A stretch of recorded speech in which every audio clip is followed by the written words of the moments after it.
உங்களுக்கு நிம்மதி உண்டாகுவதாக, தேவனுடைய இரக்கங்கள் அதிகமாவதாக. தேவன் என்ன சொல்றாங்கன்னா, இந்த ஏப்ரல் மாதத்துல அவர் என்ன வாக்குத்தத்தம் கொடுக்குறாருன்னா, ரெட்டிப்பான நன்மையை தருவேன், இன்றைக்கே தருவேன் அப்படின்னு இந்த மாதத்துக்கு வாக்குத்தத்தம் கொடுக்குறாங்க. நம்ம கண்ணு இருக்குதே, எப்பொழுதும் எதைங்க தேடும்? எப்பொழுதும் நன்மையை தான் தேடும். நம்ம மனசு இருக்குதே, அதுதான் தேடும். ஏதாவது நன்மை கிடச்சிருச்சா, எங்கேயாவது இருந்து நமக்கு நன்மை வந்துடுச்சா தான் தேடும். நம்ம மனசும் நம்ம கண்களும் தேடிக்கிட்டே தான் இருக்கும்.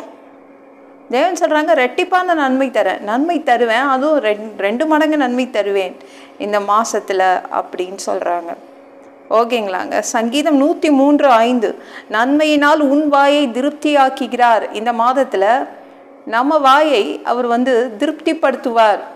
நன்மை தேடிட்டே இருக்கும். ஏன்னா நம்ம திருப்தி ஆகலை, நம்ம கரெக்டான அதிகமான நன்மைகள் பெற்றுக்கொள்ளலை. அதனால தேவன் என்ன பண்ணுறாங்கன்னா, இந்த மாதத்தில் நிறைய நன்மைகள் கொடுத்து உங்களை திருப்திப்படுத்துவார்.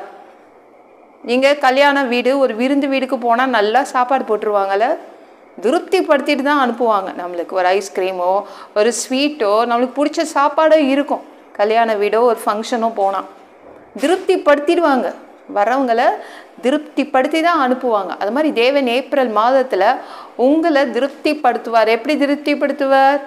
நன்மைகளை கொண்டு உங்களை திருப்திப்படுத்துவார். ஓகேங்களாங்க.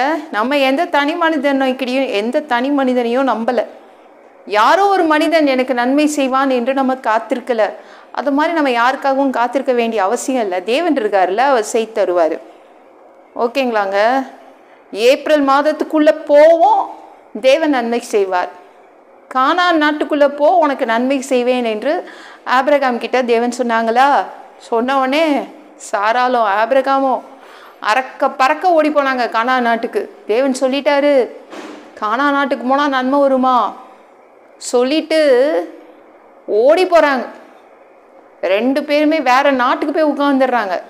தேவன் சொல்கிறாங்க, ஏப்ரல் மாதத்துக்குள்ளே போங்க, நான் உங்களுக்கு நன்மை செய்வேன், போங்க, உள்ளே போங்க. அதனால் நம்ம மார்ச் மாதத்தை காலி பண்ணிவிட்டு ஏப்ரலில் போய் உட்காந்துடலாங்க. கவலைப்படாதீங்க, நன்மை செய்வேன்னு சொல்லியிருக்காரு தேவன். அவர் வாக்கு கொடுத்தால் வாக்கு மாற மாட்டார்.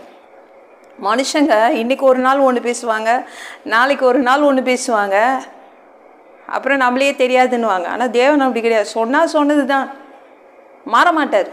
ஏப்ரல் மாதத்துக்குள்ளே போனால் நன்மை வரும், அதுவும் ரெட்டிப்பான நன்மை தரேன்றாரு. உள்ளே போவோம், சந்தோஷமாக உள்ளே போவோம். எப்படி ஆபிரகாமும் சாராலும் கானான் நாட்டில் போய் உட்கார்ந்தாங்க. என்ன அந்த நாடு பற்றியே தெரியாது, ஆனால் நன்மை தேவன் தருவார்னு சொல்லிட்டு ஓடி போனாங்க. நம்மளும் இந்த ஏப்ரல் மாதத்துக்குள்ளே போவோம். தேவன் நம்மளுக்காக நிறைய நன்மைகள் வச்சுருக்காரு. ஓகேங்களாங்க. நம்ம அதை பெற்றுக்கொள்வோம். நம்ம நன்மைகளை தேட வேண்டிய அவசியம் இல்லை. தேவனை தேடினா போதும், இயேசுவை தேடினா போதும். நன்மைகள் எல்லாம் அவர் கொடுத்துருவார், அதுவும் 2 மடங்கு கொடுப்பார். ஓகேங்களாங்க. இந்த வீடியோ பிடிச்சிருந்துச்சுன்னா மற்றவங்களுக்கு ஷேர் பண்ண மறக்காதீங்க. கர்த்தர் தாமே உங்களை ஆசீர்வதிப்பாராக.